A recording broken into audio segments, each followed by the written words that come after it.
একদিন বিষ্ণুদেব মা লক্ষ্মীকে বললেন, হে দেবী, এই জগৎ তোমার কৃপা পাওয়ার জন্য সর্বদা ব্যাকুল থাকে, তবুও তুমি এখনো সম্পূর্ণ নও।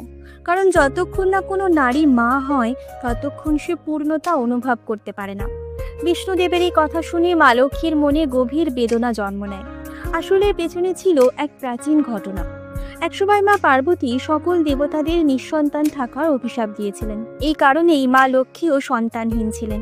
মা লক্ষ্মী তার এই কষ্টের কথা মা পার্বতীকে জানান এবং তাকে অনুরোধ করেন, আপনার 2 পুত্রের মধ্যে গণেশজিকে আমাকে দত্তক দিন। মা লক্ষ্মীর কষ্ট দেখে মা পার্বতী কাঁদতে কাঁদতে বলেন, তোমার মাতৃত্বের অভাব পূরণ করতে আমি আমার প্রিয় পুত্র গণেশকে তোমার কাছে দত্তক দিচ্ছি। সেই মুহূর্ত থেকেই গণেশজি মা লক্ষ্মীর দত্তক পুত্র হিসেবে বিবেচিত হন। কিন্তু লক্ষ্মী তো চঞ্চলা, অর্থাৎ তিনি নিজে এক জায়গায় স্থির থাকেন না। এ কারণেই মা পার্বতী চিন্তিত হয়ে পড়লেন। তিনি তখন একটি শর্ত দেন, লক্ষ্মী যেখানে যাবেন সেখানে গণেশও যাবেন, আর গণেশজির পূজা ছাড়া লক্ষ্মীর কৃপা কোনোদিনও সম্পূর্ণ হবে না। মা লক্ষ্মী শর্তে খুশি মনে সম্মতি দেন এবং আনন্দে গণেশজিকে আশীর্বাদ দেন, আজ থেকে আমার সঙ্গে সর্বপ্রথম তোমারও পূজা হবে, কারণ তুমি শুধু আমার পুত্রই নও, তুমি শুভ্রতা ও সমৃদ্ধির প্রতীক। সেই থেকে আজও লক্ষ্মীর পূজার আগে সর্বদা গণেশজির পূজা করা হয়, কারণ যেখানে গণেশ নেই সেখানে লক্ষ্মীও স্থায়ী হন না।